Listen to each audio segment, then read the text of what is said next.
Assalamualaikum warahmatullahi wabarakatuh.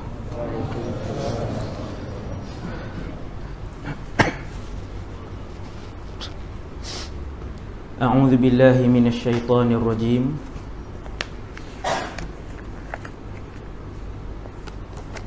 Bismillahirrahmanirrahim.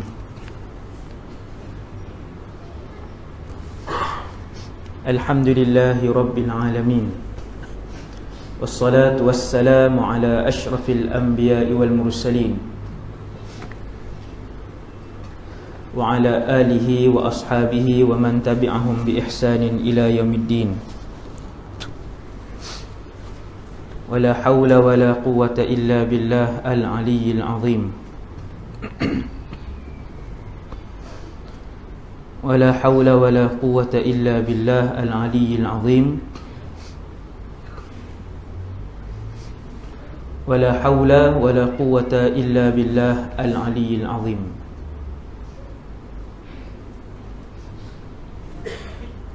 Wa ba'd. Terima kasih pada pengurusi. Sebelum ni ceramah tajuk apa saya? Dulu saya tajuk apa sini? Nabi Nabi Sallam. Ha? Nabi. Pengurusi surau, Tuan Imam, para Bilal, jawatan kuasa, seterusnya muslimin dan muslimat yang dirahmati Allah Subhanahu wa taala sekalian. Malam ni sekali lagi saya dan kita semua akan melihat antara tanda-tanda kebesaran Allah Subhanahu wa taala dan juga tanda-tanda mukjizat Nabi Muhammad sallallahu alaihi wasallam tentang umur alam ini.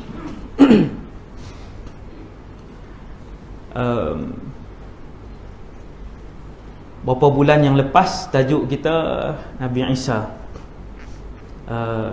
berlawan dengan Dajjal, dan kali ini kita ke belakang sikit daripada zaman itu, iaitu zaman yang lebih awal, iaitu zaman seorang manusia yang paling soleh, paling wara' dan paling bertakwa di atas muka bumi Allah Subhanahu wa taala. Dan dia adalah orang kelima yang pemerintahannya daripada utara ke selatan, barat ke timur. Orang itu ialah orang Islam. Dan orang itu tak datang lagi. Maksudnya, kita jangan kecewa, jangan putus asa. Bila kita tengok keadaan hari ini 2017, orang dah mula berani menghina dan mencaci maki Islam, dan dia sendiri orang Islam. Kita jangan rasa lemah semangat bila kita tengok semua musuh menyerang umat Islam. Sebab bila kita tengok hadis malam ni sekejap lagi, rupa-rupanya akan datang satu masa yang hampir seorang daripada keturunan Nabi Muhammad, Ahlul Bait sallallahu alaihi wasallam, dan kata Rasulullah, ada 4 orang yang pernah memerintah bumi, pemerintahan yang paling besar. Mukminan wa kafiran. 2 orang mukmin dan 2 lagi kafir. Ammal mu'minan, kata Nabi, adapun 2 orang yang beriman kepada Allah dan memerintah bumi ini. Pertamanya Sulaiman alaihissalam, dan yang keduanya Dzulqarnain alaihissalam. 2 ni beriman, subhanallah. Dan 2 lagi adalah kafir.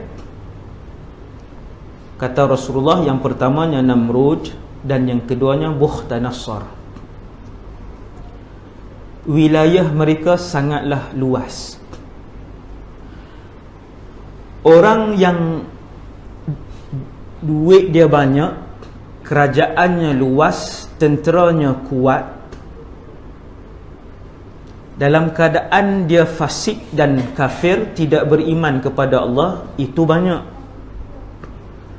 Tapi bila jumpa dua orang dalam keadaan Allah memberikan pemerintahan utara ke selatan, barat ke timur, di bawah taklukannya, dalam keadaan dia yang paling beriman kepada Allah Subhanahu Wa Taala, itu jarang berlaku. Macam Nabi Sulaiman lah, dia memerintah bukan sahaja utara, selatan, barat ke timur, bahkan alam jin dan manusia. Nabi Sulaiman ada kapal, di atas kapal itu 600,000 orang, jin dan manusia yang hebat. Kemudian kapal itu akan dipayungi oleh burung-burung, kemudian menggerakkan kapal tersebut. Punyalah hebat. Walaupun dia raja, dialah yang paling kaya di kalangan manusia ketika tu, tentera dialah yang paling kuat, segala-galanya. Akan tetapi Nabi Sulaiman alaihi salatu wassalam, apabila melihat nikmat itu, dia kembalikan keseluruhan nikmat itu kepada Allah dengan perkataannya, hadza min fadli rabbi.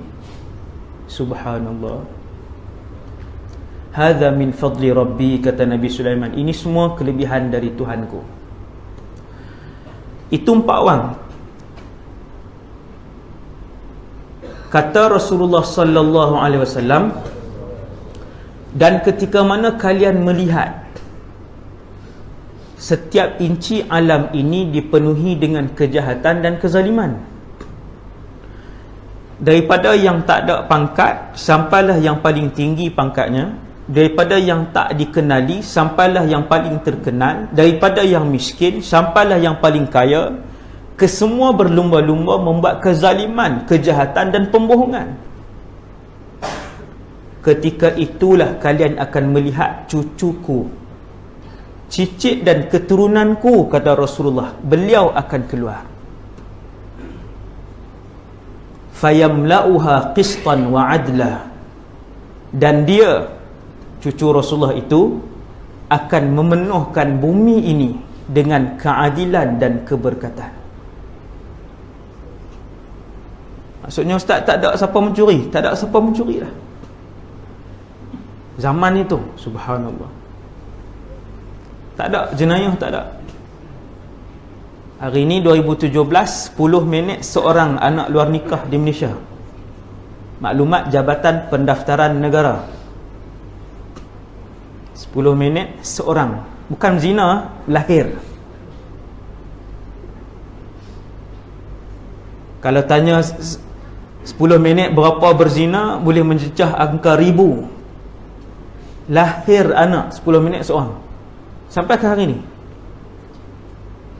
Dan di Malaysia sudah ada lebih kurang 520,000 orang anak tidak sah taraf, 500,000 juta. Zaman Al-Imamul Mahdi menjadi khalifah, dia khalifah. Parti tak banyak dah waktu tu, tuan-tuan. Satu ya, Parti Imam Mahdi sedunia. Tak ada siapa ada pilihan. Malam ni banyak macam-macam pilihan. Yang nu kata sini, sampai kita tak tahu nak beza dah. Orang awam, nak undi mana? Subhanallah, ni zaman orang jadi tak boleh nak beza, nak cari kebenaran sudah menjadi terlalu samar. Dia akan sampai satu zaman ini, khalifah kepada umat Islam, bahkan khalifah yang akan memerintah alam ini, bukan dia perintah orang Islam saja.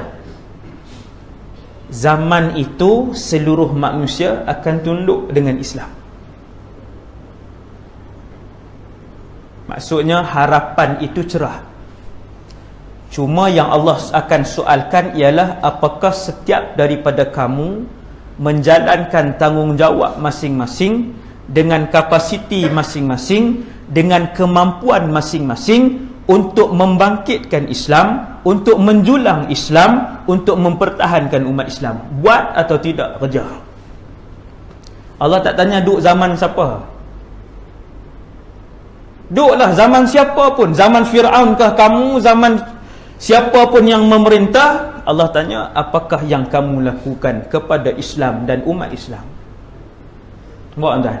Jadi malam ni kita cerita tentang Imam Mahdi bukan untuk kita semua tunggu tiap hari. Bila nak main ni? Lambat lagi kah? Itu sebab tu saya mukadimah yang tu tuan, supaya kita faham. Bukan cerita ni untuk kita semua tunggu. Untuk tunggu dan tak buat apa. Oh, maksudnya satu hari Islam mesti memerintah bumi ni. Ya. Dan zaman itu yang Nabi sebutkan tentang Mahdi ini, zaman itu belum berlaku sampai malam ni. Maksudnya hasil dari mukadimah saya buat tadi, kita pun faham kita perlu bekerja dan kita perlu berusaha untuk memartabatkan Islam dan membela umat Islam. Satu. Yang kedua, Imam Mahdi ni, kalau tuan-tuan tanya orang Islam hari ni, tak ada siapa tahu pasal Imam Mahdi ni. Maksudnya tak ramai yang tahu. Kenapa saya sebut tak ramai yang tahu? Sebab di Malaysia ini khususnya, bahkan umat Islam seluruh dunia umumnya, kita di tempat kita ni tuan-tuan, bukan Imam Mahdi, nak sebut asyhadu an la ilaha illallah wa anna muhammadar rasulullah pun tak reti. 2017, yang mana yang cikgu malam ni balik try pergi tanya nanti di kelas, bukan sekolah rendah, sekolah menengah. Sekolah rendah kita kata kotlah tak baligh lagi sebagainya. Sekolah menengah, wajib setiap kelas ada wakil minimum 5 orang. Bukan tak solat, tak pandai mengucap syahadah. Anak siapa? Ini bukan Zimbabwe, bukan Senegal. Ini fakta dan statistik yang dilakukan di Malaysia. Semua kelas sekolah menengah di Malaysia mesti ada paling sikit 5 orang dan ke atas. Ada kelas 12 orang, ada kelas 5 orang, ada kelas 7 orang dan begitulah. Kalau mengucap tak boleh, nak kenal Imam Mahdi, Allahu Rabbi, lagilah tak kenal. Itu relate dia tuan, yang tu fakta yang kedua. Yang ketiga, Imam Mahdi ini ceritanya, tuan-tuan yang dirahmati Allah sekalian, hadis yang menceritakan tentang Imam Mahdi mencapai tahap mutawatir maknawi. Mutawatir maknawi ni dia lebih tinggi daripada hadis sahih. Kita disebutkan hadis hasan, hadis sahih, atas lagi mutawatir maknawi. Tinggi lagi kedudukannya, disebabkan lebih daripada 40 orang sahabat yang meriwayatkan tentang cerita ini. Ramainya sahabat meriwayatkan tentang kisah ini kerana kerapnya Nabi mengulang-ulang tentang kisah ini. Dan Imam Mahdi ni dia datang pada satu zaman ketika itu yang akan hidup pada zaman itu juga seorang rasul dan seorang lagi ketua kepada orang-orang jahat, ketua kepada Dajjal kecil, namanya ialah Dajjal, dan seorang lagi rasul iaitulah Nabi Isa ibn Maryam alaihi salam, Al-Imamul Mahdi dan Dajjal laknatullah. 3 benda ini adalah perkara yang mega yang akan berlaku pada akhir zaman. 3 perkara ini, 2 tanda besar kiamat, 1 tanda kecil. 2 tanda besar tu Nabi Isa dan dan juga Dajjal. 2 tanda besar. 1 yang tanda kecil ini ialah Al-Imam Muhammad ibn Abdullah Al-Mahdi. Itu namanya. Ini dia tanda kecil. Tanda besar kiamat yang nombor 1 ialah Dajjal. Nabi pun sebut, untuk kalian tengok bahawa Dajjal itu semakin hampir ialah apabila kamu melihat di sekeliling kalian itu banyak berlaku pembohongan.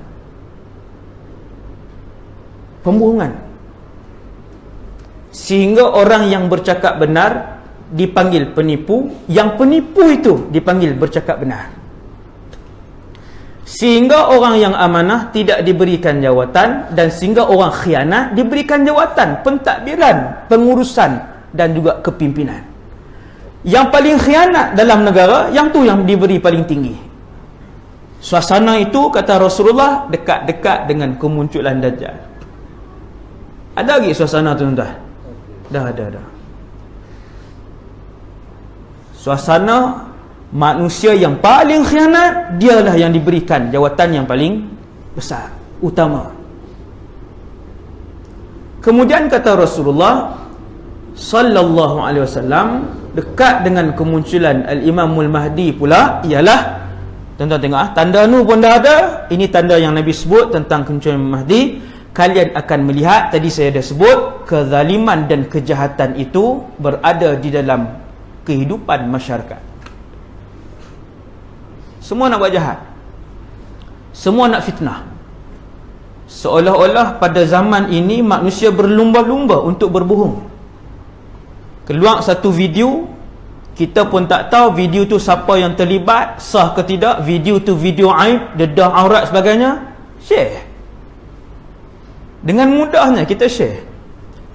800 orang dapat melakukan 800 dosa besar dalam keadaan dia pun tak tahu apa. Satu saat 800 dosa besar. Subhanallah. Maka cerita Imam Mahdi Al-Imam Mahdi ni juga dibawa, selain daripada tadi dia punya matlamat dia yang saya sebut yang pertama tadi, yang keduanya matlamat kita menyebutkan tentang Imam Mahdi ni ialah tentang satu peluang yang cukup besar kepada saya dan kita semua untuk mendapatkan fadilat asy-syahadah fi sabilillah, mati syahid pada jalan Allah Subhanahu wa taala. Yang mana mati syahid ni dulu saya dah sebut dah sikit. Antara kelebihannya ialah mereka tidak merasakan kesakitan mati, kemudian berada di bawah naungan Allah Subhanahu wa taala di mahsyar. Kemudian yang ketiganya masuk ke dalam syurga Allah Subhanahu wa taala pasti. Dan yang keempat, ketika kita sedang bercakap pada malam ini, sampai malam ini, syurga dan neraka tidak ada manusia dan jin, kosong, kecuali pekerja-pekerja di kalangan ghilman, pemuda-pemuda yang bekerja di dalam syurga. Yang tu memang ada ni sampai sekarang. Ghilman ni remaja-remaja, dia bukan dia bawah lagi, dia remaja, dia lebih kuat. Allah Ta'ala cipta dia tu tak ada mak ayah, terus jadi. Tapi remaja macam manusia tapi tak ada mak ayah. Yang tu nanti tengok nanti. Jadi dalam syurga yang tu dah ada hurul ain dah ada, bidadari dah ada, tapi manusia belum masuk. Dan di dalam syurga sampai ke malam ini, keseluruhan orang-orang yang mati syahid telah pun bersiar-siar di dalam syurga Allah Subhanahu wa taala. Mati syahid sahaja. Tetapi bukanlah dengan jasad dan ruh mereka. Mereka bersiar-siar, kata Rasulullah sallallahu alaihi wasallam, setiap yang mati syahid ruh mereka akan dimasukkan ke dalam jasad dan tubuh burung-burung yang berwarna hijau. Lalu burung ini berterbangan ke mana sahaja yang dikehendaki oleh ruh yang mati syahid itu untuk bersiar-siar di dalam syurga Allah. Duduk dalam syurga dah, mati syahid. Dan setiap hari orang yang mati syahid ini mempunyai permintaan kepada Allah, iaitulah, ya Allah, kembalikan kami ke dunia untuk sekali lagi kami mati syahid. Dan yang kedua, kami nak bagi tahu kepada rakan-rakan dan anak-anak kami tentang besarnya kedudukan yang kau berikan kepada orang yang mati syahid. Kita ingat mati syahid ni dah selesai. Dulu saya kecil-kecil pun saya tak pernah jumpa hadis ni. Dan guru-guru pun tak pernah cerita tentang ni, tak sampai lagi. No?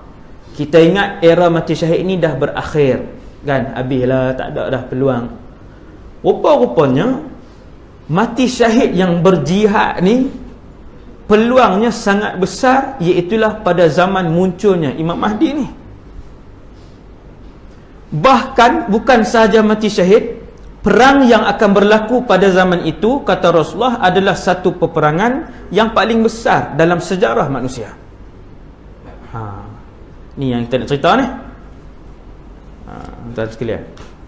Jadi Imam Mahdi ni ramai orang mengaku Imam Mahdi palsu sangat banyak.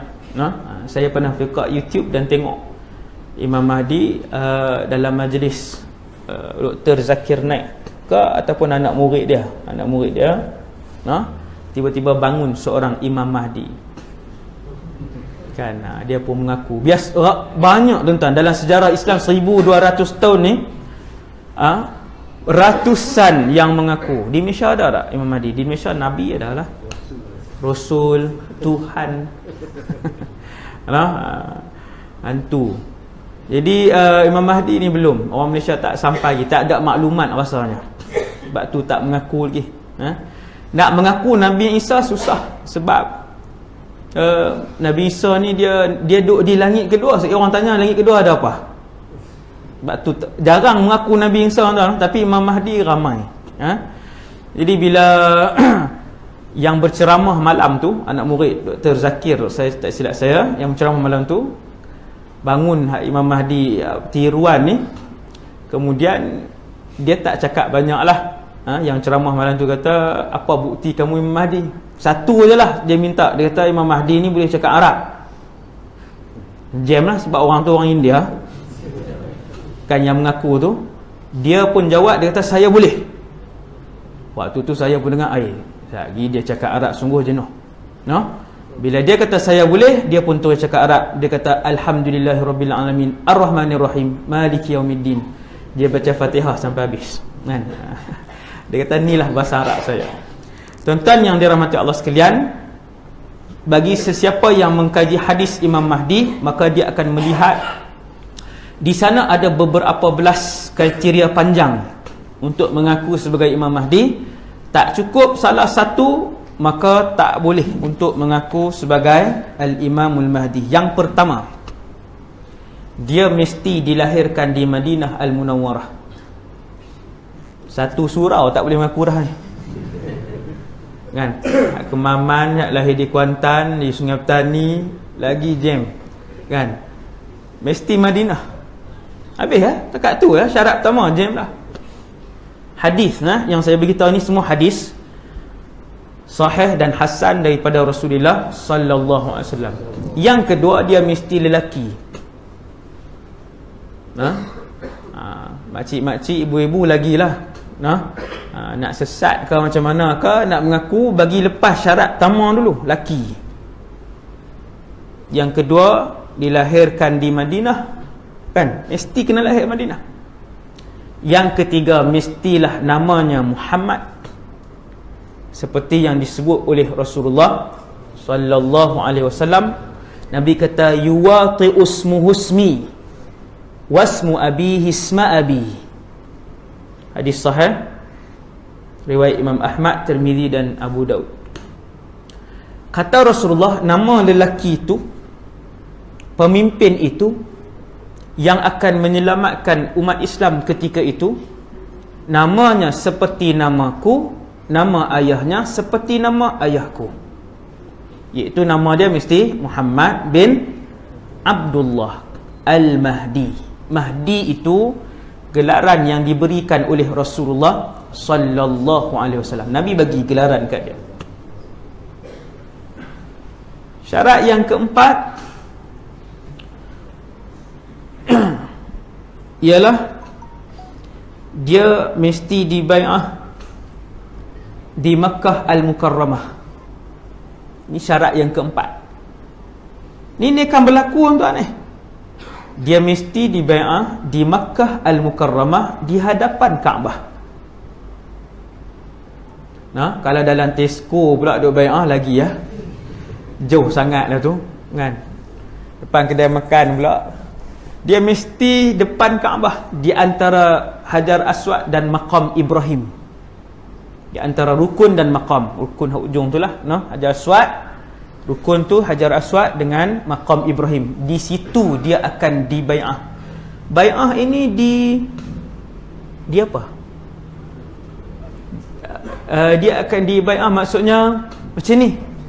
Orang akan pergi dekat dia, kami menyokong kamu dan melantik kamu sebagai pemimpin umat Islam, dan kami akan memberikan seluruh ketaatan dan wala kami kepada kamu. Itu bai'ah.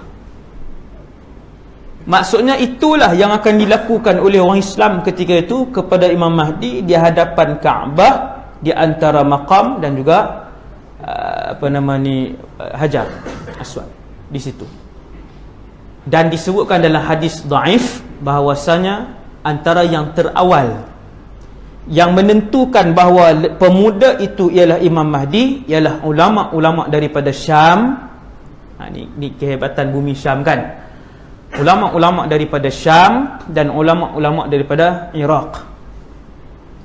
Ratusan ulama-ulama ini akan pergi kepada Al-Imamul Mahdi, dan dia akan dibai'ah dalam keadaan wahwa karih, dalam keadaan dia tidak mahukan jawatan itu. Pelik ke tak pelik? Tak pelik lah. Sebab memang orang soleh dia tak gila jawatan. Yang berebut jawatan, yang melobi-lobi ni sampai bergaduh-gaduh ni orang gila dunia. Jawatan bukan benda mudah. Nabi nasihatkan kepada sahabatnya yang bernama Abu Dhar, wahai Abu Dhar, jawatan ini satu benda yang akan diakhiri dengan penyesalan, kerana dia adalah tanggungjawab yang akan dipersoalkan oleh Allah di hari kiamat. Dengan sebab itu sahabat berlari-lari daripada jawatan, bersumpah-sumpah untuk tolak jawatan. Walaupun jawatan ketika itu tambahan pula pada zaman Sayyidina Umar, Uthman dan Ali, yang mana hampir 1/4 dunia di bawah kerajaan Islam. Bukan perintah Malaysia. 1/4 dunia. Tuan-tuan bayang kekayaan waktu tu. Kekayaan. Bagaimana tentera Islam memindahkan kekayaan kerajaan Rom ke Madinah.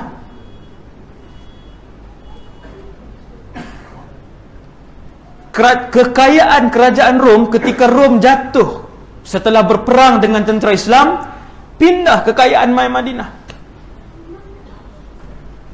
Sebentuk cincin yang tertinggal dalam poket pejuang Islam, sebentuk itu dikembalikan kerana tingginya amanah orang Islam ketika itu. Padahal kalau diambil sebentuk tu, ada berapa ratus ribu bentuk cincin emas lagi. Kekayaan kerajaan terbesar dunia ketika itu. Subhanallah. Jadi Al-Imamul Mahdi ni dia akan dibai'ah di Makkah Al-Mukarramah, dan ketika itu umurnya, ini yang seterusnya, di antara 30 hingga 40 tahun. 67 jangan mengaku. Tak larat kat pedang dah. Orang kita dengan kencing manis, dengan angin, dengan macam-macamnya penyakit. Entah ha. Jadi 30-an hingga 40-an, mudahlah. Dia dah dilahirkan ke ustaz, dia macam orang biasa. Sampai masa dia akan dilahirkan oleh ibunya dan ayahnya bernama Abdullah. Membesar, makan, bukan kata makhluk halus ke manusia. Dia membesar main apa semua, dan kemudian yuslihuhu Allahu fi lailah, kata Nabi. Ketika sampai masanya untuk dia dibai'ah, malam itu Allah merubah keterampilannya, bukan rupa dia, mengubah daya kepimpinannya, mengubah kesolehannya. Dia jadi malam tu kita tak tahulah macam mana yang sebenar yang dimaksudkan oleh Nabi SAW, tapi Nabi sebut dalam satu hadis yang sahih, yuslihuhullah fi lailah, semalam saja. Dia memang dah pemuda yang baik, pemuda yang beriman, pemuda yang bagus, keturunan Rasulullah SAW. Yang tu kriteria yang seterusnya.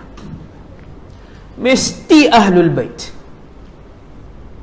Mesti ahlul bait. Tuan-tuan, ahlul bait ada tak zaman ni? Ada. Sebab tu jaga-jaga dengan satu kumpulan di Malaysia ni yang membenci habaib. Ada tak di Malaysia? Ada. Yang tu bid'ah, yang ni bid'ah, tunjuk habaib, dia benci. Bid'ah kuat. Membid'ahkan orang, mensyirikkan amalan yang umat Islam buat. Kemudian apabila disebut habaib, dia benci. Boleh tengok video 3-4 orang kan geng ni. Sedangkan habaib yang ada di Malaysia ni tuan-tuan, kesemuanya mempunyai susur galur, sampailah sama ada ke Hasan ataupun Sayyidina Husain. Membenci ahlul bait di antara tanda nifaq, munafik. Bahaya kumpulan ni. Ustaz satu grup. Inna lillahi wa inna ilaihi raji'un. Kalau dia benci yang sesat, tak ada masalah. Okey. Jadi Al-Imamul Mahdi ini Nabi sebut kepada Sayyidatuna Fatimah, Al-Mahdi itu daripada keturunanmu. Maksudnya Sayyidatuna Fatimah ada anak Hasan dan Husain. Maka Al-Imamul Mahdi dia mesti dari susur galur itu. Bukan boleh, tuan-tuan, bukan boleh mengaku saya nak mengaku saya Al-Hasani. Dia Anwar bin Ayub Al-Hasani, kan? Hasani main mana ni? Kan daripada keturunan mana, susur galur mana? Kan main daripada Cina. Kan? Dia nak mengaku tu dia kena ada orang tahu ayah kamu siapa? Datuk kamu siapa? Naik ke atas sebutkan. Maka pemegang silsilah nasab keturunan Rasulullah ni, mereka ada peta keluarga itu. Dan dia tak boleh bohong. Kalau kita nak mengaku Al-Husain ni, ni Al-Husain ni apa, duduk di Pakar tak pernah keluar daripada Pakar. Mengaku Husain ni apa, kenal keturunan dia 3 ke atas tu kenal. Maka nak mengaku ni benda berat. Habib-habib yang datang ke Malaysia ni setakat ini, alhamdulillah, kesemua nasab mereka tu ada pembuktiannya. Dia ada ulama yang pakar tentang nasab itu. Kalau mengaku dia tanya, anak siapa? Anak sekian. Siapa nama ayah kepada ayah kamu? Sekian. Siapa nama? Dia boleh tahu. Kita tak boleh bohong. Di Mesir ada, di Syria ada, di Yaman ada yang pakar ni. Tak nak?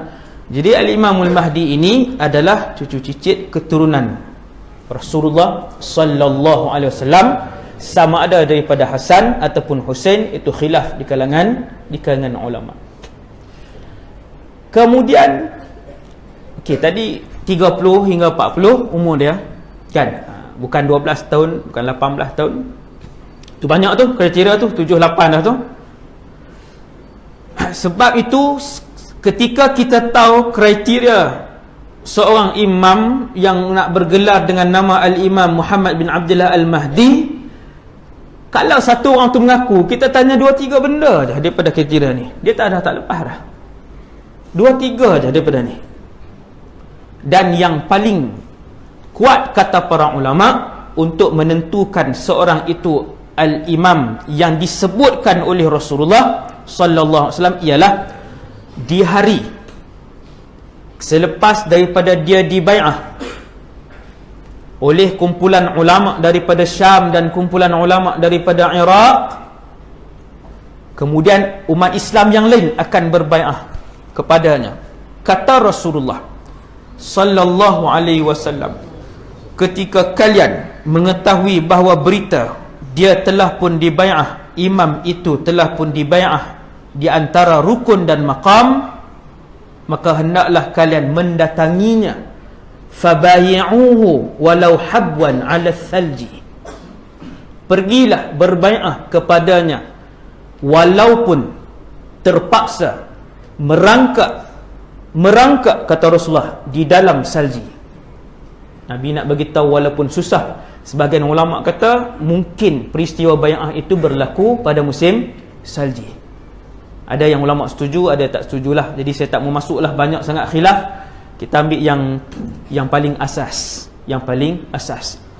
Maka Rasulullah sallallahu alaihi wasallam peringatkan kepada saya dan kita semua, kita masih ada peluang untuk mendapatkan mati syahadah fi sabilillah. Nak bagi hati ni jinak mudah. Tuan, malam ni kalau lah esok kita dengar Imam Mahdi datang, dia di bai'ah, berapa orang malam ni akan pergi, termasuk saya? Berapa orang yang akan pergi menyahut seruan Rasulullah, mendapatkan peluang hebat ni, duduk bersama dengan manusia yang paling warak dan paling takwa di atas muka bumi Allah, bersama-sama berjuang dan kemudian bersama-sama menikmati pemerintahan Islam ketika itu? Berapa orang yang sanggup pergi? Kalau esok, esok Ahad, esok Sabtu, Sabtu boleh Ustaz? Kalau kerja kan, esok kerja tak confirm lagi Ustaz, nak kerja tak confirm lagi, macam mana nak pergi Ustaz? Soalan yang datang, anak 6 orang Ustaz, semua sekolah lagi. Soalan tu akan datang kerana zaman kemunculan itu, tuan-tuan yang dirahmati Allah, ialah seperti zaman yang kita hidup malam ni. Suasana kita pergi kerja, kita ada keluarga, kita ada anak, kita datang ke masjid, kita belajar, kita ada urusan. Suasana dan tuntutan iman beginilah waktu tu Imam Mahdi datang. Waktu itulah pakat tanya iman masing-masing, siapa yang akan pergi menyahut seruan Rasulullah sallallahu alaihi wasallam. Berapa orang? Sudah tentu tidak ramai. Pasti tidak ramai. Kerana pahala syahid itu besar, ganjaran syahid itu sangat besar. Sebab tu tak ramai akan berjaya untuk mendapatkan ganjaran syahid itu. Mesti tak ramai. Malam ni saja kita fikir, bukan sejam ni, yang seminit ni pun kita duk fikir macam-macam dah. Rumah tak habis lagi, kereta dah lah baru keluar bulan lepas baru. Macam mana nak pergi, dia kata. Cucu seorang pun tak ada tengok lagi. Anak sulung baru masuk universiti. Macam mana nak pergi? Tuan-tuan yang dirahmati Allah, persoalan kekeluargaan, perniagaan, harta, itulah juga yang bermain di fikiran seluruh syuhada yang berkorban pada jalan Allah 1400 tahun ni. Tetapi mereka berjaya untuk menepis ke semua persoalan itu dan akhirnya berjuang menyertai peperangan sejak daripada zaman Rasulullah sallallahu alaihi wasallam sampailah pada zaman Sultan Muhammad Fatih dan sebagainya. Mereka juga punya anak, mereka juga punya pekerjaan, mereka juga punya kehidupan sama seperti kita, bahkan mereka lebih sukar kehidupan mereka daripada hidup kita yang serba moden. Tuan-tuan, dengan sebab itu syahadah ini untuk membiarkan dia bertapak dalam hati kita, mesti dipohon kepada Allah Subhanahu wa taala. Man sa'ala Allah asy-syahadata bisidqin ballaghahu Allahu manazil asy-syuhada wa in mata ala firasyih. Nabi kata, sesiapa yang selalu memohon kepada Allah dan berazam kepada Allah, tiap-tiap hari minta, setiap hari berazam untuk mendapatkan syahadah, Nabi kata Allah akan memberikannya kedudukan itu sekalipun dia mati di atas katilnya. Tuhan bagi dia mudah. Dengar nak mati syahid, dengar nak berjihad, hatinya mudah. Tapi kalau tak pernah terlintas Dalam kepala otak cuma duk fikir macam mana nak bayar hutang, dalam kepala otak nak daftar anak ke mana, dalam kepala otak bulan depan punya cuti nak pi ke mana, dalam kepala otak nak berniaga apa pula, satu lagi nak buka perniagaan di mana. Tak pernah terlintas untuk syahadah, untuk jihad. Datang masanya muncul Al-Imamul Mahdi, maka ketika itu mustahil untuk dia pergi ke sana. Mustahil. Dia memang takkan terlintas pun untuk pergi. Orang bagi tahu ni, orang bagi tahu. Waktu tu semua syarat telah pun ada pada lelaki. Contohnya, pada lelaki itu yang sedang mengaku bahawa dirinya Muhammad bin Abdullah Al-Mahdi, para ulama kesemuanya telah berhimpun di kelilingnya, di Makkahul Mukarramah, di bai'ah di hadapan Kaabah. Sampai ni berita kita. Macam mana ni? Tangan duk cedok cakotiau. Macam mana nak pergi ni? Nak bawa ubat banyak mana? Dia fikir. Nak tinggalkan anak RM4. Tak apa, tak jadi ya. Semoga kalian memperolehi syahadah. Saya doakan. Dah yang tu. Hantar mesej. Rugi kita. Rugi. Nak dapat syurga zaman ni tuan. Zaman ini nak dapat syurga. Inilah peluangnya. Inilah peluangnya. Tuan-tuan tengok bila Nabi sebut tanda dekat, tanda-tanda bahawa dekat kemunculan Dajjal, tanda-tanda bahawa dekat kemunculan Mahdi, semua tanda tu dekat. Dah ada pun dalam masyarakat Islam. Tanda yang Nabi sebut, Nabi kata kalian nak tahu dekatnya kemunculan Mahdi, kalian nak tahu dekatnya kemunculan Dajjal, itu tandanya. Telah berlaku yang pertama, telah berlaku yang kedua, telah berlaku yang ketiga. Dengan jelas. Tak ada khilaf. Berlaku tanda itu, tidak ada khilaf di kalangan ulama akhir zaman yang menghuraikan hadis ini. Ulama tak khilaf, oh ini mungkin ini tak. Dia bila tanda itu dah berlaku, maka kita tak tahu secara tepat tahun berapa dan sebagainya, kita tak tahu. Cumanya kita dapat tahu bahawasanya ianya dekat. Kan? Dekat tu berapa? Wallahu a'lam. Itu jawapan yang paling selamat sekali. Allahu a'lam. Tanda yang paling kuat bahawa itu ialah Imam Mahdi, kata Rasulullah, ialah apabila dia dibai'ah, maka ketika itu akan keluar satu kelompok tentera daripada Syam. Syam juga, tapi yang ni tentera jahat. Tentera itu dipanggil oleh Rasulullah Jaish As-Sufyani. Mana tentera Sufyani? Wallahu a'lam. Para ulama banyak mengeluarkan pendapat.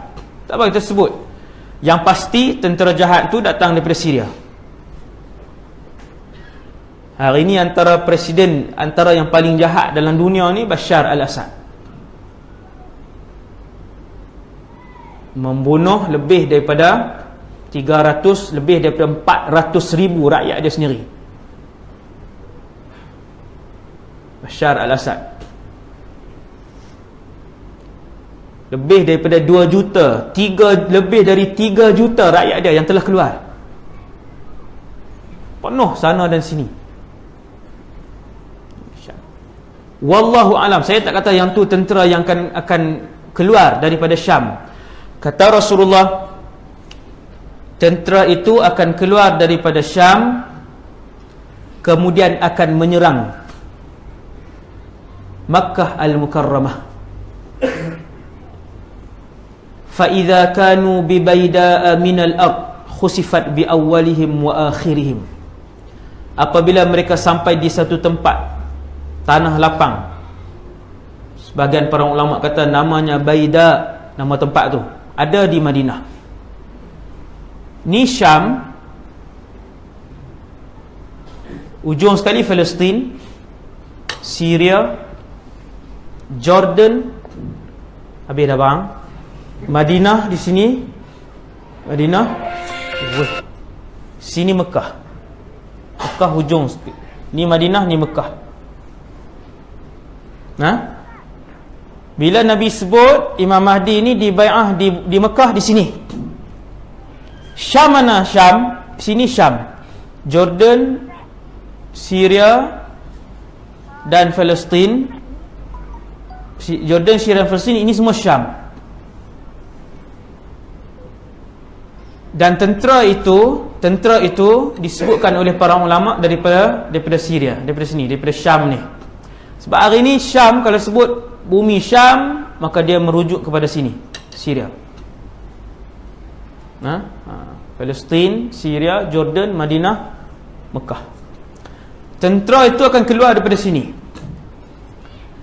Bila tentera ni dia dengar kata di Mekah Al-Mahdi dibai'ah, umat Islam sedang berkumpul di kota Mekah membai'ah Imam Mahdi, dengan lajunya makin ramai terbentuk satu pasukan, keluarlah tentera ni, siap keluar dengan senjata dan tentera. Apabila sampai di Baida, Jordan sini, Baida ni di Madinah, ada satu tempat nama Baida di sini. Apabila sampai di sini, di satu tempat yang bernama Baida, tanah itu terbuka. Merekah. Faham tak merekah? Terbuka macam tu. Tanah terbuka. Lalu tanah dan bumi Baida itu menelan ke semua sekali tentera-tentera As-Sufyani. Hadis tu hadis sahih, dan kata para ulama, itu adalah tanda yang paling kuat untuk kita menentukan yang dibai'ah itu adalah Al-Imam Muhammad ibn Abdullah Al-Mahdi. Ni tanda ni. Apa dia tanda dia? Keluar tentera daripada sini ataupun daripada Syam, tentera yang jahat, sampai di Baida, kesemua sekali ditelan oleh bumi. Hanya berbaki seorang atau dua sahaja daripada tentera itu.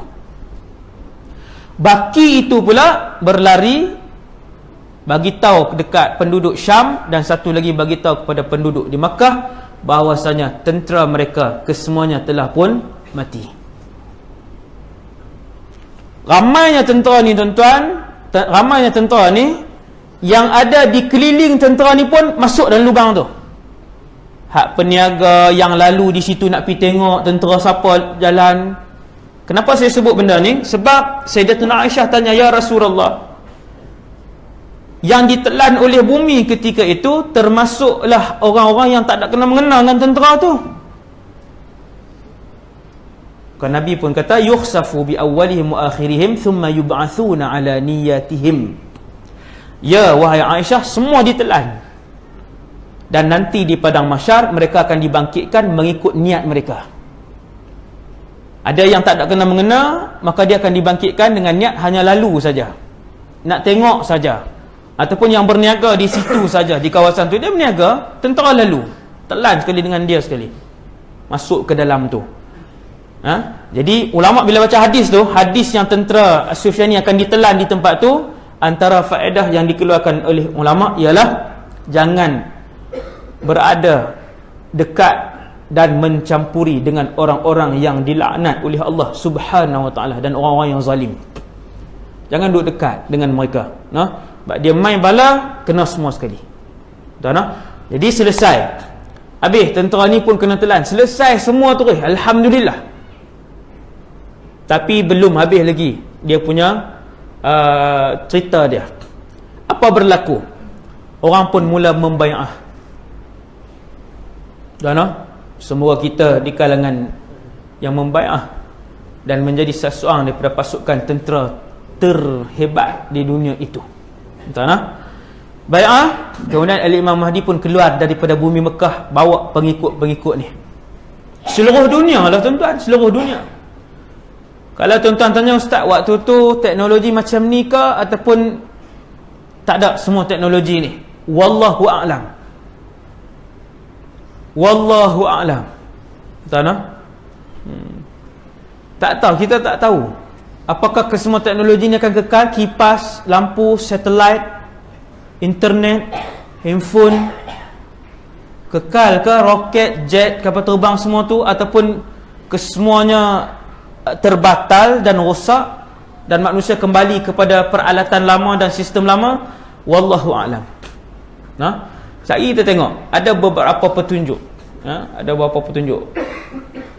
Jadi dia pun bawa keluar tentera tadi menuju dan berperang, meneruskan sesi peperangan Tuan-tuan tengok ni perjalanan dia. Waktu tu kalaulah selepas 5 tahun, selepas 9 tahun berlaku peristiwa itu, kita akan teringat perjalanan yang saya cerita pada malam ni. Imam Mahdi akan bawa tentera-tentera, pengikut-pengikutnya membai'ah ni bergerak daripada Mekah menuju ke Palestin ataupun ke Syam, ke Baitul Maqdis, dan berperang di sana. Dan pada ketika itulah sekali lagi insya-Allah Baitul Maqdis akan ditawan oleh umat Islam. Zaman tu, tuan-tuan, punya seronok zaman tu. Tapi nak kena tahan. Tahan dari segi apa? Pi berperang kan, bukan pi tengok orang lawan bola final. No? Nak beli tiket, tidur 2 hari depan stadium. Subhanallah, tingginya semangat juang membeli tiket final. No? Kedah lawan Johor lah baru ni. Subhanallah, saya tengok sedih, berhari pasang kemah, bergaduh-gaduh.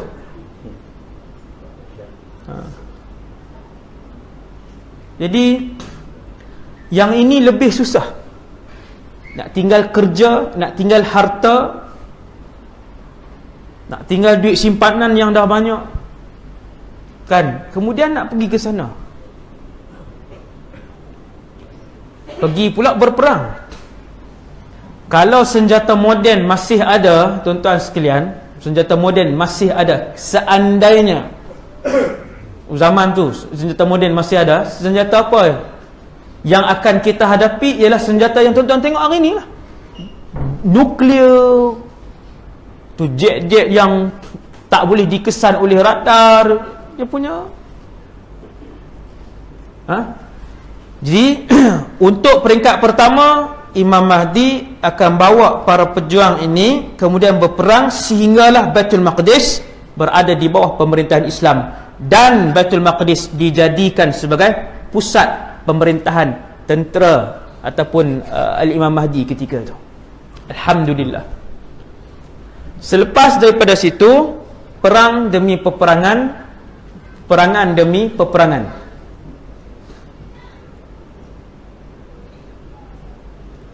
Sehingga berlaku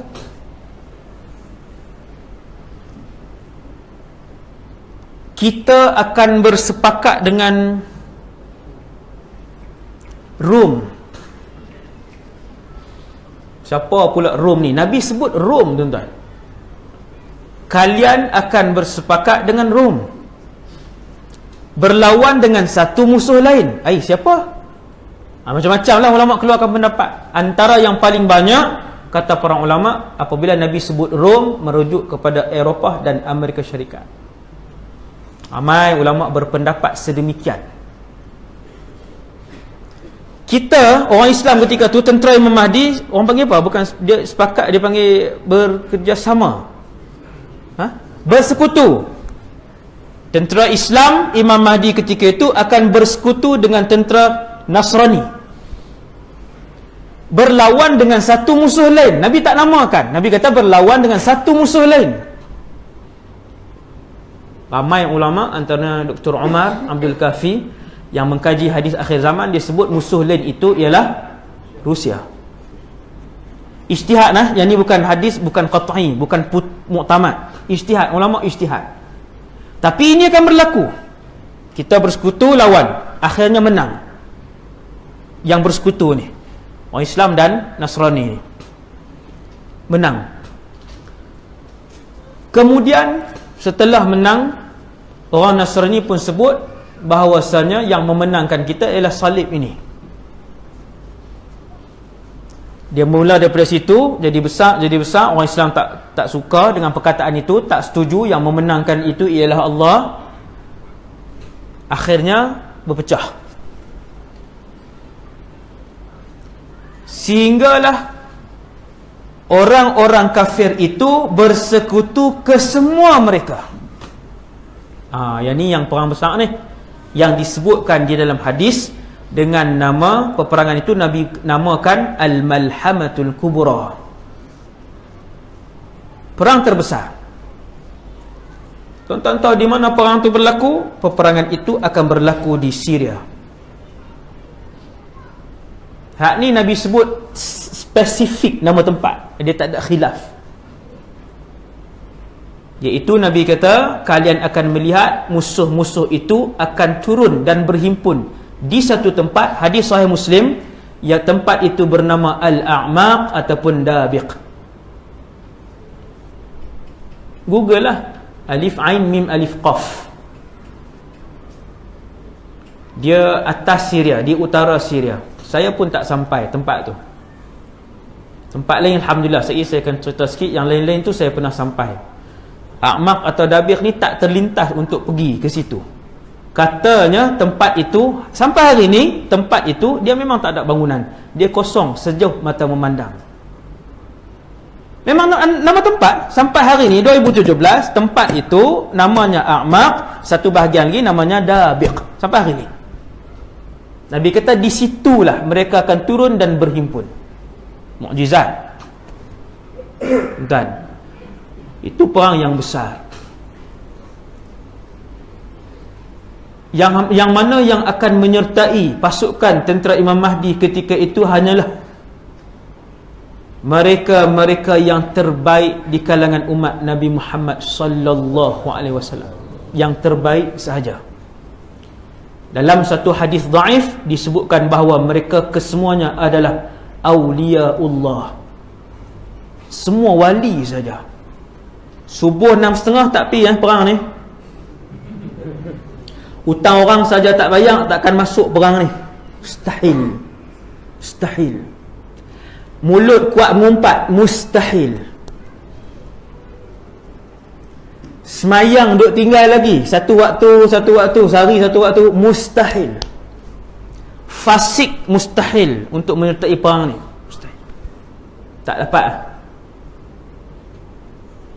Subhanallah. Dia kena bersih. Yang ni kena bersih. Nak dengki dendam dengan orang, yang tu orang kata penahan dan halangan pertama untuk menjadi pasukan Imam Mahdi. Tengok orang tu nak jengki, tengok orang ni nak dendam, tengok nak hina orang Islam lain, takabur depan orang Islam lain. Tak layak. Tak syarat dia, tuan-tuan. Sebab tuan-tuan, nak berlaku perang ketika itu, ramainya tentera musuh bukan lagi 10 kali ganda, 20 kali ganda.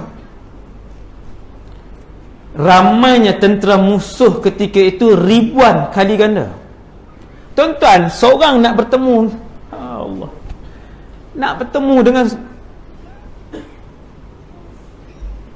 ribuan kali ganda jumlah, bilangan, tuan-tuan. Kenapa saya kata ribuan? Kerana ketika itu musuh kesemuanya bersatu. Kesemua agama musuh. Kesemua aliran musuh. Waktu tu, tuan-tuan boleh bayang, hari ni nampak gaduh kan? Blok komunis dengan blok Amerika Syarikat kan? Dia ada dua blok tu. China, Syria, Rusia, tu blok komunis. Korea Utara kan? Korea Selatan, Jepun, Eropah, Amerika Syarikat, ni blok satu lagi. Kesemua bergabung. Banyak mana tuan-tuan? Dan Nabi sebut, Nabi kata seolah-olah Nabi melihat, seolah-olahnya lah, bila Nabi cerita tu kita bayang macam Nabi tengok mereka akan berhimpun tahta thamanina rayah, di bawah 80 bendera. Bendera 80 bendera. Kita faham zaman ini seolah-olah 80 negara. Banyak kan. Kita orang Islam dah lah yang ni sakit, yang ni miskin, yang ni yang paling banyak. Sekian orang Islam ni, berapa kerat yang nak pergi?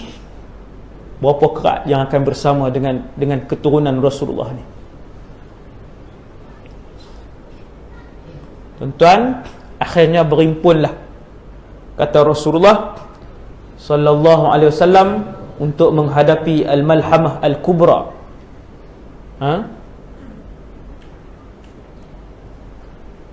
Nabi sebut dalam hadis itu bahawasanya ketika berlaku peperangan itu, waktu berlaku perang tu tuan-tuan, burung yang melintasi kawasan itu jatuh kematian.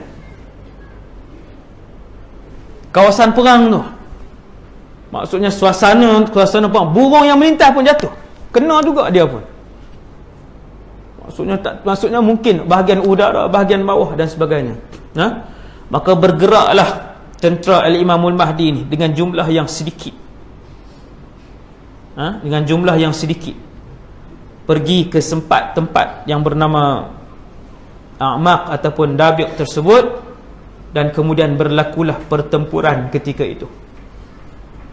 Guna apa ustaz? Alat moden ke, alat baru ke?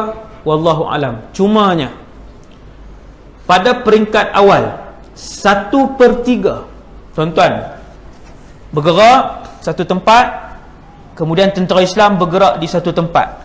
Kita tak boleh nak bayang, kita tak pernah duduk di tempat tu, di medan perang.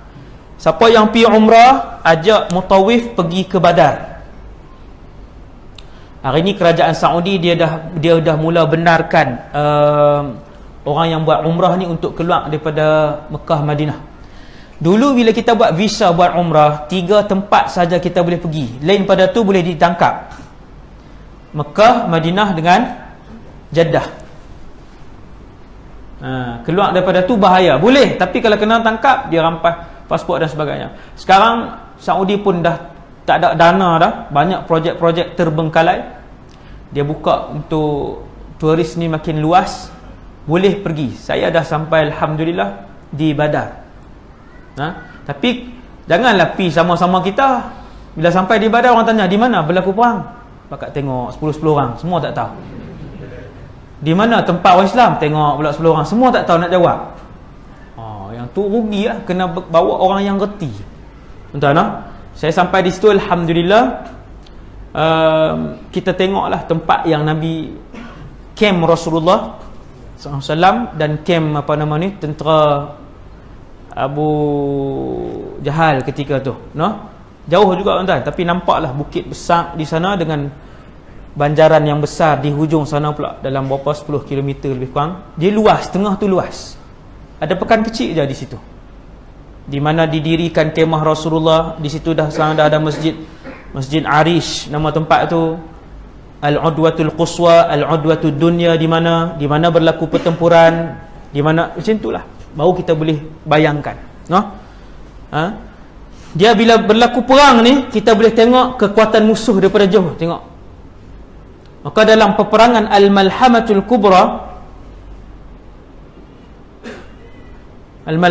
Kubra ni, dalam peperangan ini, apabila sampai sahaja di tempat untuk bertempur itu, tentera Al-Mahdi yang Imam Mahdi bawa peringkat awal ini 1/3 tarik diri. Tak dan perang lagi, baru tengok, baru lihat kekuatan dan kuantiti musuh. Tuan-tuan bayang, seorang berdiri depan banyak ni, nak buka silat apa? Silat pulut je yang ada waktu tu. Hak lain semua simpan, tak boleh keluar. Nak buka silat apa? Satu orang banyak ni. Fayanhazimus thuluthul awal, kata Rasulullah. 1/3 tarik diri. Subhanallah. La yatubullahu alaihim abada. Allah tak terima taubat mereka. Bahaya hak nak pis. Yang ni grup ni yang pergi berperang dan menyertai atas dasar apa? Semangat saja.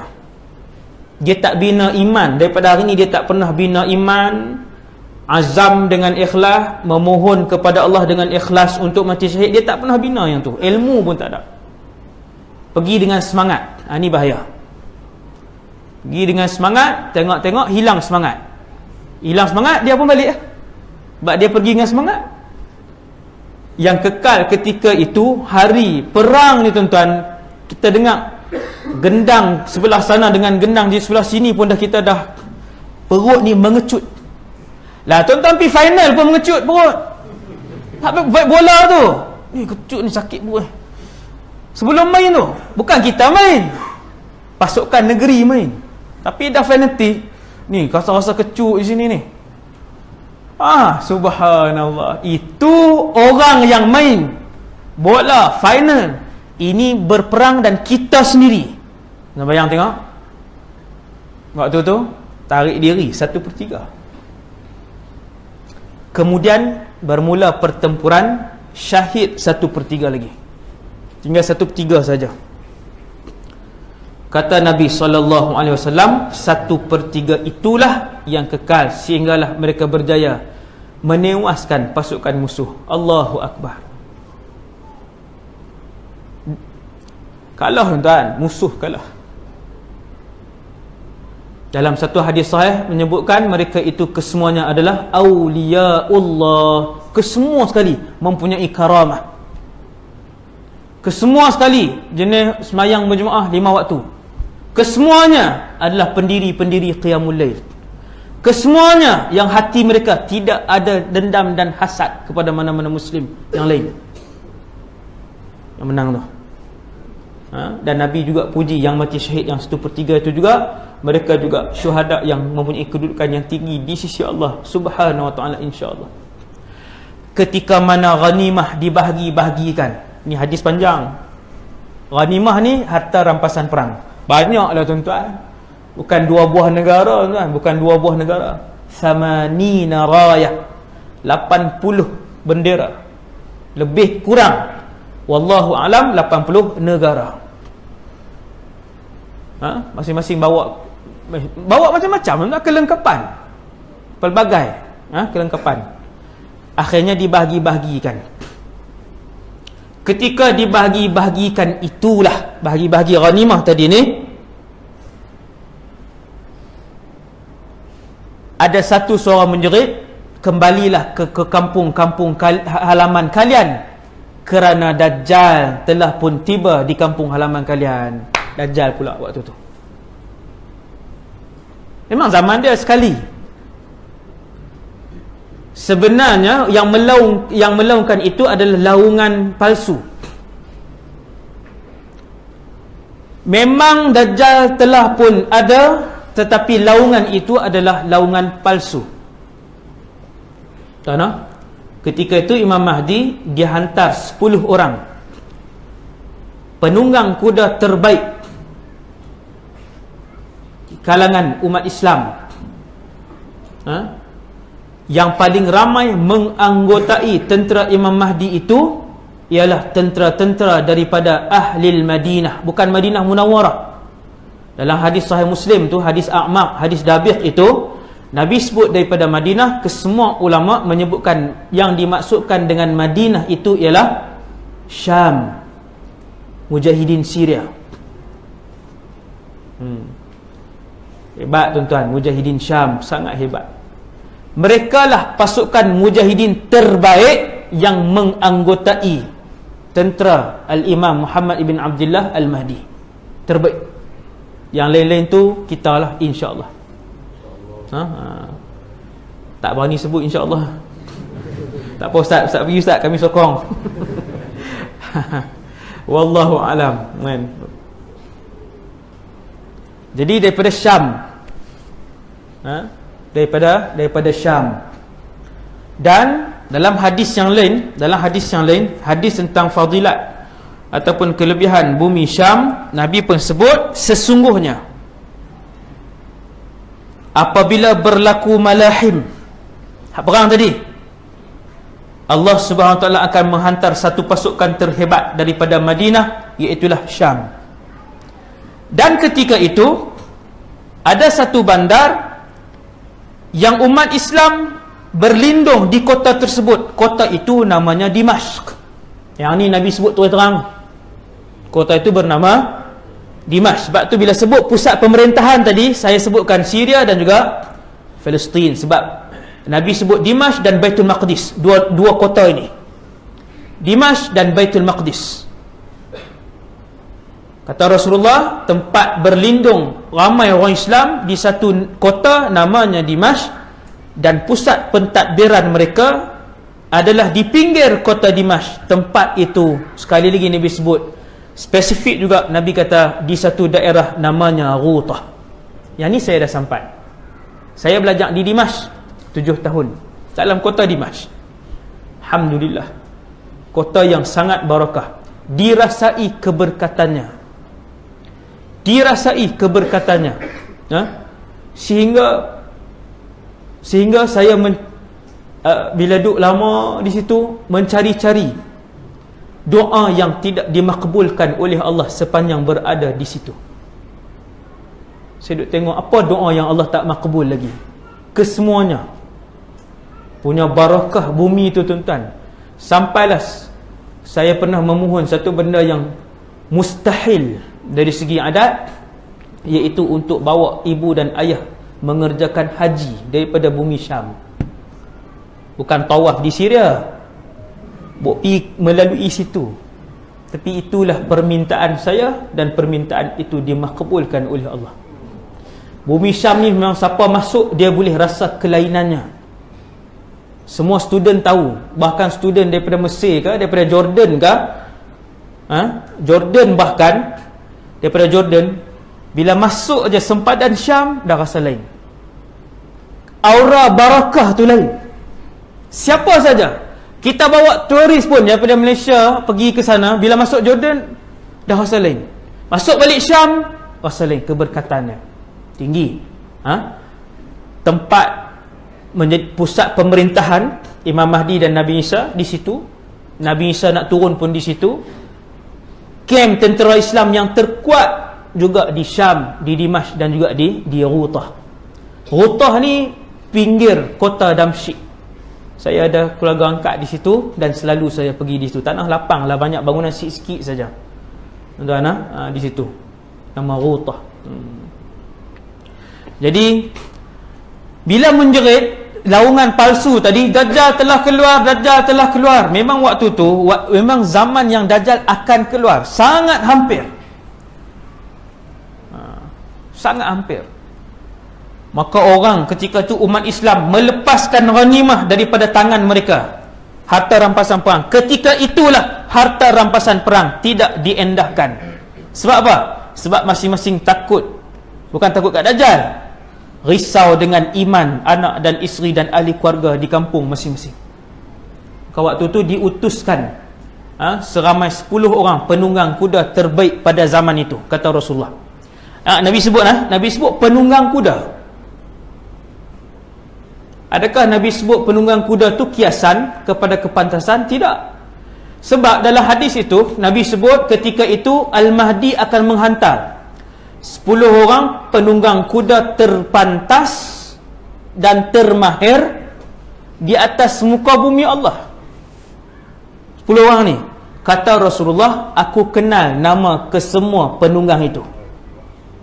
Bukan sahabat, daripada orang zaman ni lah, tapi Nabi tu saya sebut seolah-olah Rasulullah melihat benda tu. Nabi duk tengok peperangan tu. Kata Rasulullah, aku kenal ke 10 mereka, nama mereka, nama ayah mereka dan warna kuda-kuda mereka. Wa alwana khuyulihim, kata Nabi dalam hadis tu. Bila Nabi sebut yang tu, maksudnya itu bukan kiasan lah, memang itulah yang akan digunakan. Pedang, tombak, kan, panah, kuda. Cuma dia tidak menafikan benda-benda moden. Saya tak pernah sebut maksudnya benda moden, tak ada dah. Saya tak sebut macam tu. Wallahu a'lam. Yang pasti kenderaan-kenderaan perang, alat perang tradisional ini akan digunakan. Pasti digunakan, kerana perkataan tombak, panah dan kuda itu disebutkan oleh Rasulullah. Ku kenal nama penunggang itu dan aku tahu warna kuda-kuda mereka. Subhanallah. Maksudnya macam Nabi tengok tu, yang kuning, yang oranye, yang hitam, yang putih kuda tu kan. Wallah, Nabi tidak perincikan warna kuda-kuda tersebut. Tuan-tuan sekalian, 10 pasukan ni pergi tengok, rupanya Dajjal tak keluar lagi pun, tapi dekat dah. Masa itu sangat hampir. Zaman itu sangat hampir. Akhirnya mereka pun kembali dan musuh telah pun menguasai semula kawasan tu. Imam Mahdi pun menyusun serangan yang seterusnya. susun balik serangan ke seterusnya, dan akhirnya menang. Setelah berjaya menewaskan, tuan-tuan, pasukan musuh yang paling besar, ketika itu orang kufar bergabung di bawah satu panji, maksudnya di bawah satu kumpulan, satu blok ya. Komunis ke, semua duduk di situ. Kalah mereka ni. Selepas habis perang itulah keluarnya Dajjal di Asfahan dan Khurasan. Ni cerita keluar ni. Saya cerita sikit. Boleh ke sikit ke? Boleh no? 5 minit insya-Allah. 5 minit. Tuan-tuan sekalian, waktu tu keluar Dajjal. Allahu Rabbi. Sebesar-besar fitnah alam. Apabila Dajjal ni keluar, dia keluar dengan pasukannya. Dia ada pasukan perang dia. Pasukan perang kanan ada 70,000. Itu yang paling kanan. Yang paling kanan, kesemuanya Yahudi totok. Original punya Yahudi. Original ni bukan yang kahwin dengan orang Australia ke, yang Yahudi tu kahwin dapat anak. Yahudi keturunan asal. Yang jahat ni. Yang tu tentera kanan Dajjal. Dajjal pun pergi satu tempat ke satu tempat, mensyirik dan memurtadkan umat Nabi Muhammad sallallahu alaihi wasallam. Akhirnya bertembung dengan tentera Imam Mahdi, tetapi tidak dapat dikekang oleh tentera terbaik umat Islam ketika itu, walaupun tentera itu dipimpin oleh Al-Mahdi. Tak boleh lawan. Akhirnya mereka berundur satu tempat ke satu tempat, kalah di satu tempat, akhirnya berundur ke pusat pemerintahan. Di mana? Sini, Baitul Maqdis dengan Dimashq ni. Antara satu daripada dua tempat ni. Berundur ke sini. Sampailah mereka duduk di dalam satu masjid. Nabi tak sebut masjid apa, tapi Nabi sebut masjid itu di Dimashq.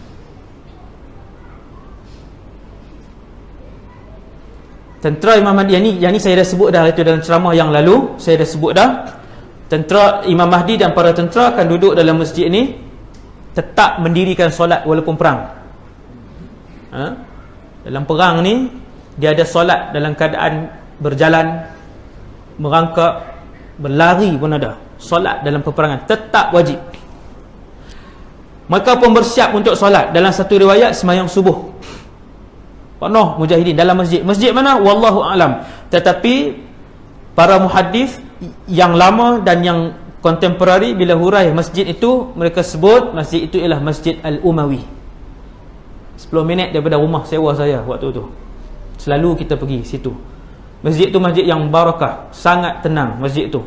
Ada Nabi Yahya alaihi salam, ada jasad dia, ada kepala Nabi Yahya di situ. Dalam masjid tu ditanam di bawah. Masjid itu pusat pemerintahan pada zaman Umawi, kerajaan Umayyah satu ketika dulu. Masjid itu pernah dijadikan pusat pemerintahan Umayyah. Situlah Imam Nawawi, Imam Ibn Taymiyah, Imam Ibn Kathir, Imam Al-Ghazali, ramai yang mengarang kitab, yang mengajar di masjid itu sepanjang tempoh 1000 tahun lebih. Masjid barakah. Jadi di situ mereka akan siap. Al-Imam Mahdi pun telah berada di hadapan. Saf telah diluruskan, iqamah telah pun dilaungkan. Allahu Akbar, turun Isa ibn Maryam alaihi salatu wassalam ketika itu. Sejurus Imam Mahdi mengangkat takbiratul ihram solat subuh pada hari itu, turunlah Nabi Isa. Kira Nabi Isa tuan akan turun.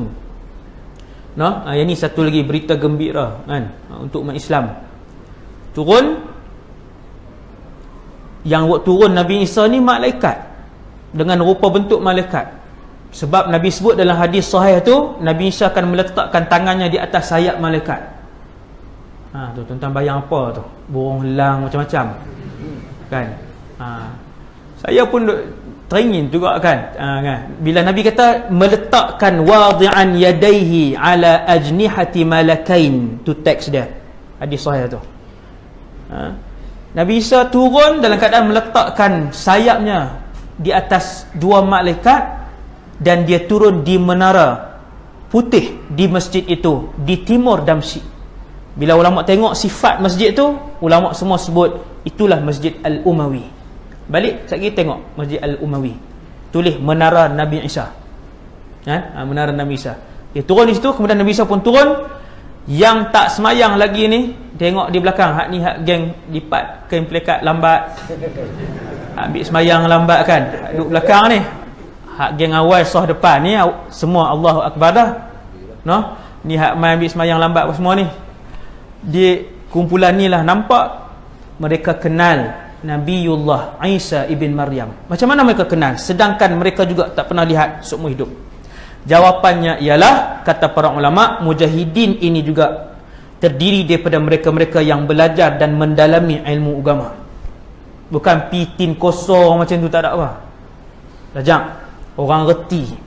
Sebab sifat Nabi Isa ni disebut dengan jelas oleh Rasulullah SAW. Nabi sebut dia akan turun dengan berpakaian 2 lapis, kain jubah 2 lapis, rambutnya panjang, mukanya seperti baru keluar daripada bilik mandi, macam baru mandi, muka bersih, bersinar.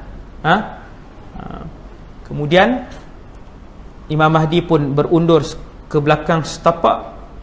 Nabi Isa tolak kembali. Kata Nabi Isa, hadis ni banyak tau, hadis bahawa Isa akan turun dan sembahyang di belakang keturunanku. Kan? Takrumatullahi li hadhil ummah, kemuliaan daripada Allah untuk umat Nabi Muhammad sallallahu alaihi wasallam. Turun seorang rasul tapi dia solat di belakang keturunan Nabi sallallahu alaihi wasallam. Dia tak jadi imam. Nabi Isa kata, Allah memuliakan umat ini, teruskan kamu menjadi imam. Dia tolak balik pelan-pelan bahu Imam Mahdi. Tolak. Habis solat, Nabi Isa berjalan. Imam Mahdi pun serahkan kepimpinan kepada Nabi Isa. Waktu tu Isra. Maksudnya ketua waktu tu Nabi Isa. Buka pintu, ada Dajjal. Lalu Dajjal pun berlarilah selaju-lajunya. Memang dia pergerakan dia pun memang laju. Dia pun berlari selaju-lajunya.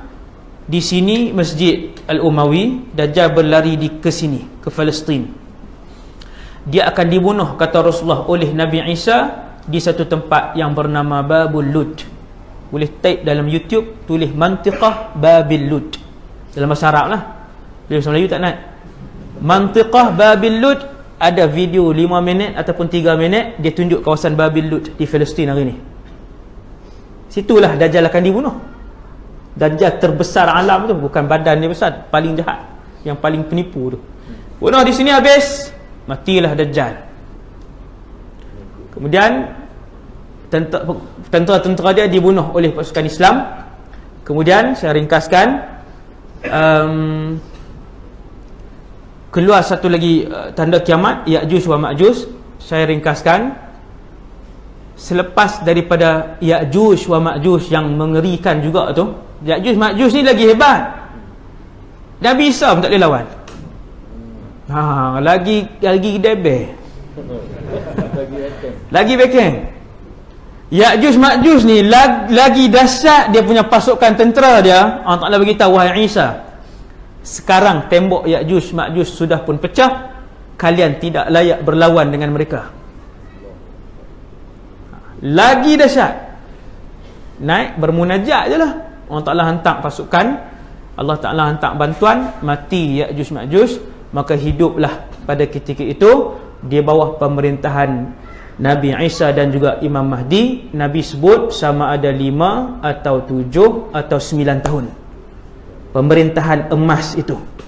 Seluruh keberkatan bumi dikeluarkan, seluruh keberkatan langit diturunkan. Waktu tu kulit delima boleh dijadikan sebagai payung. Buah delima yang besar ni kan, payung punyalah besar buah delima ketika tu. Pada zaman Sayyidina Umar bin Abdul Aziz pernah terjadi sebahagian daripada keberkatan itu. Tapi yang paling dahsyat zaman ni, Imam Mahdi dan Nabi Isa, itu yang paling sempurna keberkatan. Allah keluarkan semua, tak berbaki sedikit pun.